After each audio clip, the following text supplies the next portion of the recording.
Berangkat dari beberapa komentar kritis ya yang masuk, maka kemudian saya tertarik untuk membahas komentar ini. Karena komentar ini mengarah kepada bagaimana ekonomi di bawah kering.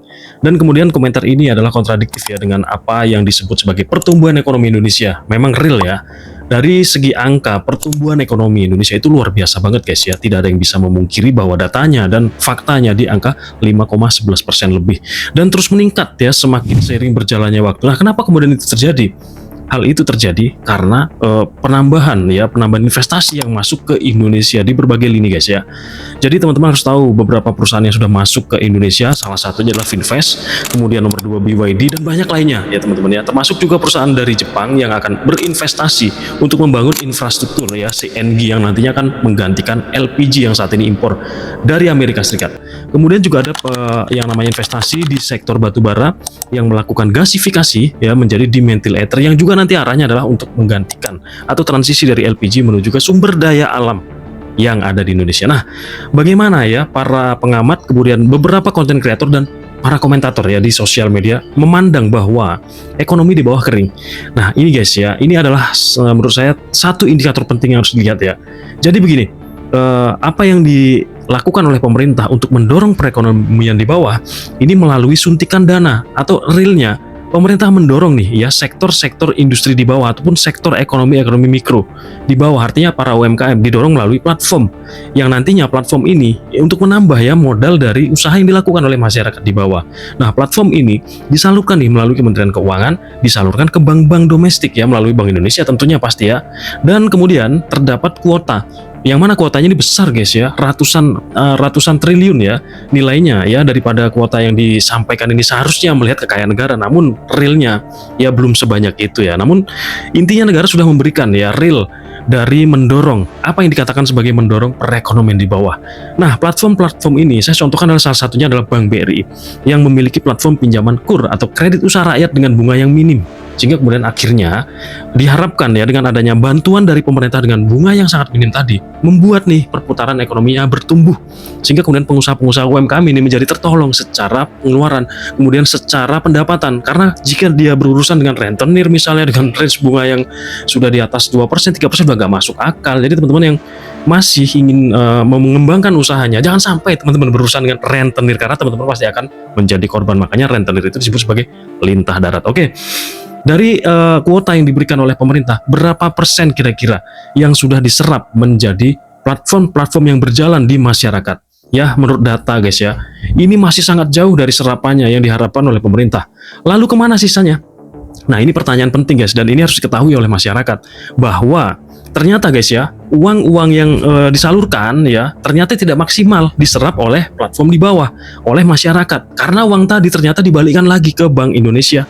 Inilah masalahnya ya, yang mana Bapak Purbaya Yudisadewa menyatakan para bankir-bankir yang memarkirkan uang di BI itu maksudnya adalah uang-uang tadi guys, yang seharusnya itu tersalur ke bawah, malah dikembalikan, diparkirkan ke Bank Indonesia. Yang mana itu pun akan mendapatkan perputaran dari Bank Indonesia. Jadi uang kita muter-muter di situ guys, muter-muter di situ. Sebenarnya ya, pertanyaan tentang mengapa ekonomi di bawah kering. Nah, itu sebenarnya pertanyaan yang sangat bagus untuk dibahas ya. Tetapi sayangnya guys ya, beberapa orang-orang yang cukup memiliki followers yang besar, kemudian subscriber yang besar, bahkan para peneliti-peneliti ya tentu ya guys ya, antek-anteknya si Soros ya, ini membranding dengan hal yang semakin dipandang negatif ya. Salah satu branding yang dipakai adalah penurunan nilai tukar rupiah di Indonesia ya, yang sampai dengan mencapai 17 ribuan loh, gila loh ya. Rupiah semakin tergencet, tertekan guys ya. Kasihan banget ya nilai rupiah kita ini ya, yang selalu tertekan.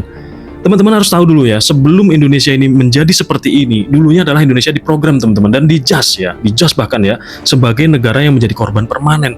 Korban permanen, lu bayangin ya, Indonesia menjadi korban permanen, dan itu semua bisa terangkat jika kita memiliki pemimpin yang revolusioner. Nah, salah satu yang telah dilahirkan oleh Bapak Prabowo Subianto adalah Menteri Amran, Menteri Pertanian kita, yang baru saja melangkahkan kaki Indonesia ke swasembada pangan ya, ke swasembada pangan yang arahnya adalah surplus beras.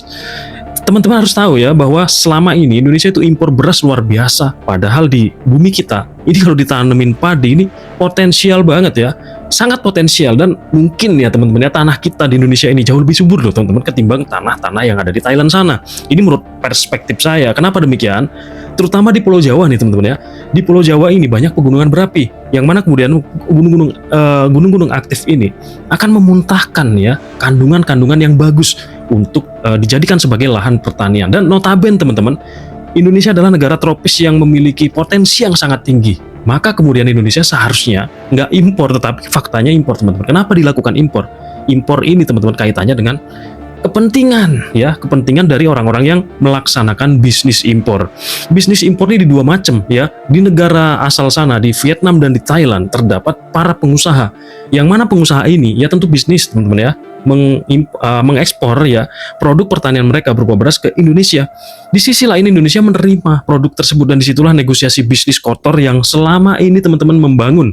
Salah satu yang menjadi indikator tertekannya rupiah adalah impor tersebut. Selain penurunan nilai tukar rupiah akibat impor beras, Indonesia juga impor beberapa produk pangan ya, seperti misalnya gandum ya. Karena kita nggak punya gandum loh, ingat sekali lagi kita nggak punya gandum. Indonesia bukanlah negara penghasil gandum, dan gandum-gandum yang kita makan itu pasti impor. Dari mana ya? Dari Kanada salah satunya, kemudian dari Amerika ya.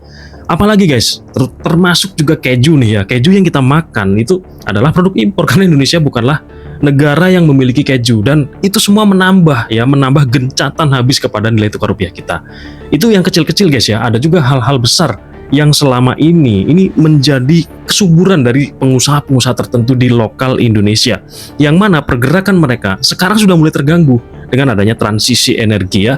Impor terbesar Indonesia pada LPG gas ya, pada gas LPG, yang mana gas LPG adalah impor dari Amerika Serikat. Ini sudah sering kita bicarakan, dan tentunya teman-teman sudah harus paham tentang mengapa dengan adanya impor yang memenuhi kebutuhan impor ya, 70% sampai 80% ya kebutuhan energi gas di Indonesia ini adalah didapat dari impor Amerika Serikat. Ini yang menyebabkan rupiah sangat anjlok dan tertekan. Nggak akan bisa ngelawan US dollar teman-teman kalau kondisinya tidak kita balikan. Yang mana Indonesia harus bisa jadi pemain, karena potensi-potensi yang ada di Indonesia ini bisa membalikkan keadaan.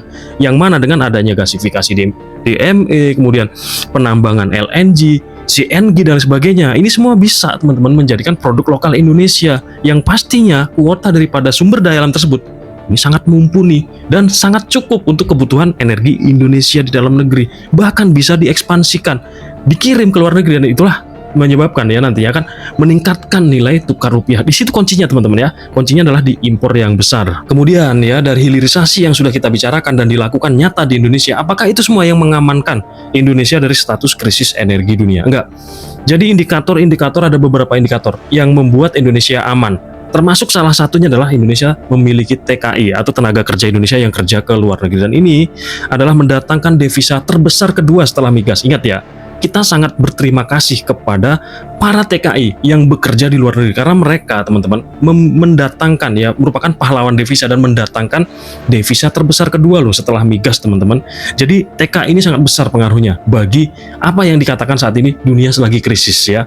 Lalu apalagi Indonesia punya namanya SAL ya, atau sisa anggaran lebih, yang mana jumlahnya pun sangat besar teman-teman, mencapai 430 triliun rupiah ya, 430 triliun rupiah. Dan itu semua teman-teman bahu membahu dengan adanya aset-aset yang lain, kemudian efisiensi ditambah produksi kilang dari RDMP Balikpapan ini menjadikan Indonesia stabil, yang mana kemudian di negara luar negeri sana tidak terjadi seperti di Indonesia, bahkan kenaikan sampai dengan 3 kali lipat, 4 kali lipat, sampai ada yang 5 kali lipat, sampai ada nih teman-teman yang sudah nggak bisa ke kantor, nggak bisa bekerja, nggak bisa menggunakan kendaraan. Artinya mereka sangat krisis. Dengan fakta krisis yang dialami oleh dunia, dengan fakta ketegangan geopolitik ya, ini berat teman-teman sebenarnya pemerintah Indonesia, dan ini semua diisukan akan terjadi kolaps katanya begitu ya, tapi nggak mungkin terjadi kolaps karena semua sudah diperhitungkan dengan matang teman-teman. Jadi jangan mudah percaya dengan ucapan-ucapan ya, terutama ya mungkin dari Bapak Yusuf Kalla yang menyatakan bahwa ini harus diambil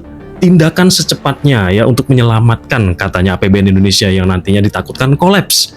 Ya mungkin Bapak Yusuf Kalla mungkin sudah agak-agak pikun ya, mungkin sudah agak-agak tua, jadi mungkin ketajamannya menganalisis sebuah bisnis yang dilakukan oleh pemerintah, terutama dalam hal non-real ya, portofolio misalnya, kemudian dari sektor real misalnya investasi yang masuk, kemudian dari potensi transisi misalnya, nah itu Pak yang harus dipelajari Pak. Atau jangan-jangan ada sesuatu nih Pak ya, mohon maaf ya, saya tidak bermaksud untuk mengganggu, ini adalah bentuk ya penyelamatan yang dilakukan. Jadi negara harus mau ya mengorbankan bisnis-bisnis yang besar di Indonesia demi rakyat guys, demi rakyat, demi rupiah, supaya apa? supaya Indonesia sejahtera, ya nggak? Jadi kesimpulannya ya, ketika terjadi ekonomi yang kering di bawah itu kita nggak langsung boleh menyalahkan presiden.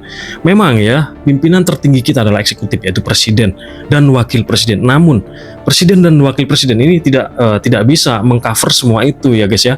Namun ya terjadi kerusakan, kecolongan misalnya. Nah ini berkat dari suara-suara kita di sosial media, ini semua akan membuat pemerintah semakin perhatian terhadap apa yang kita suarakan. Contoh ya, uang yang mutar-mutar di atas ya, seperti Kementerian Keuangan yang telah mendorong perekonomian di bawah ya, melalui suntikan dana kepada Bank Indonesia yang kemudian disuntikan lagi ke bank-bank konvensional di Indonesia ya, seperti misalnya Bank BUMN, BRI, Mandiri, BNI dan sebagainya. Ini semua memiliki platform. Contoh BRI adalah platformnya KUR, kredit usaha rakyat, dan pemerintah harus memperhatikan dan pemerintah harus memeriksa nih ya, apakah platform tersebut sudah diserap secara maksimal. Kemudian jika ada selisih, artinya banyak yang tidak terserap. Tidak terserapnya ini kemana larinya? Apakah benar ya yang disampaikan oleh para kritikus, para kreator, analisis, bahkan kementerian ya telah menyampaikan bahwa uang tersebut berputar-putar di atas? Ini adalah permainan bankir, yang mana uang yang seharusnya berputar di bawah ini malah justru berputar di atas, sehingga keuntungannya yang menikmati yang di atas guys ya. Dan terakhir guys, saya lupa ya bahwa Indonesia juga dulunya nggak pernah suka makan tempe, dan ternyata dengan adanya framing ya bahwa tempe itu sehat segala macam lah, memang tempe sehat ya, tetapi terlepas daripada itu, Indonesia seharusnya kemandirian loh. Kalau bisa Indonesia tanam kedelai sendiri kalau memang memungkinkan ya. Tetapi kalau memang tidak memungkinkan ya, seharusnya kedelai yang impornya sangat besar ini ya, kedelai yang impornya sangat besar ini harusnya diminimalisir melalui penggantian nih ya bahan pangan lain yang potensi di Indonesia dan tidak membuat Indonesia impor. Justru dengan adanya konversi tadi, petani yang di Indonesia yang diuntungkan ya, seperti ketika swasembada beras dilakukan. Petani sangat beruntung, petani sangat happy guys dengan adanya hal yang dilakukan oleh pemerintah ini. Bukan cuma padi, tetapi juga pada sektor kelapa. Saat ini guys, Indonesia juga sudah mulai memaksimalkan potensi kelapanya. Dan perlu juga teman-teman ketahui bahwa kelapa merupakan satu produk, bahwa Indonesia ini adalah rajanya kelapa, bukan hanya raja kelapa sawit loh guys ya. Kalau CPO udah pasti Indonesia adalah raja CPO dunia.